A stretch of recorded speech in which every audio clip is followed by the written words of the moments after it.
Mortals of Earth, let me tell you a story, not about ancient temples or lost pyramids this time, but something that might be even more mysterious, time itself. Now, I don't mean time in the poetic sense, like how it flies when you're having fun or drags when you're stuck in traffic. I mean literal, physical time. The kind your phone uses to give you GPS directions, the kind satellites rely on to beam down signals, the kind that keeps the entire digital world ticking in sync. But here's the twist.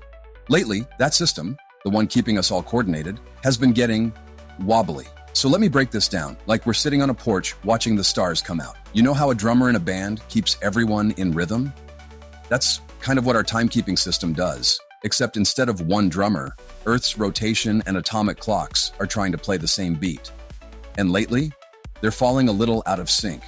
See, Earth doesn't spin like a perfectly balanced basketball. It wobbles, it slows down, then speeds up. Sometimes an earthquake hits, or a huge storm shifts the weight of the atmosphere. Ocean currents slosh around. The whole thing breathes, almost like a living creature. And we measure that spin using something called UT1, universal time based on Earth's rotation. But atomic clocks, those are our digital drummers. They're precise. They keep UTC time, universal coordinated time. And it's so steady, it makes Earth look like a fidget spinner with a coffee addiction. So we have two timelines running in parallel, one based on the Earth's actual spin, UT1, and one based on atomic perfection, UTC. And normally we nudge things to keep them in sync. Add a leap second here, subtract one there, no big deal. There's a number scientists track called sigma. That's basically their level of confidence in knowing the gap between those two clocks. And lately, sigma's been freaking out. It's spiking. That means the Earth's rotation is getting harder to predict, more jittery than usual. Imagine you're trying to walk a tightrope, and suddenly the rope starts swaying from side to side. That's what our planetary timekeeping feels like right now. So why should you care? Well, it's not like we're going to all wake up in the wrong time zone tomorrow, but it could mean GPS signals start getting a little fuzzier. Satellites might need more frequent tweaks. Telecom networks might get a bit out of sync. Systems that rely on microsecond precision might start to stumble. Not panic-worthy, but worth watching.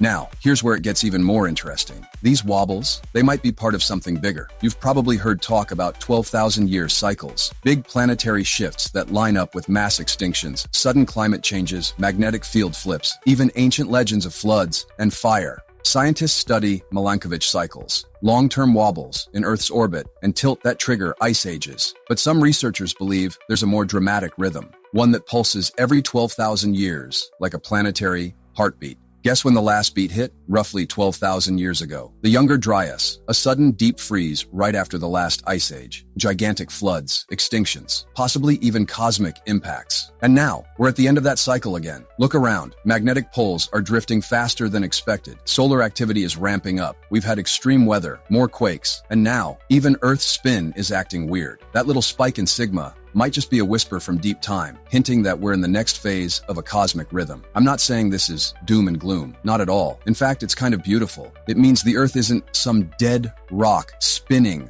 mindlessly through space. It's alive. It reacts. It pulses with energy and history. And we're finally beginning to notice. We used to think of ancient myths as bedtime stories, but what if they were field notes? Records of the last cycle. Cultures who felt these shifts in their bones and tried to leave us a warning or a map. So when you hear that time is getting uncertain, it's not just about clocks. It's about cycles, about systems, about how deeply we're connected to the rhythm of the planet itself. Maybe it's time we tune in, because in the grand symphony of the cosmos, Earth is not a silent stone. It has a beat, and right now, it's changing.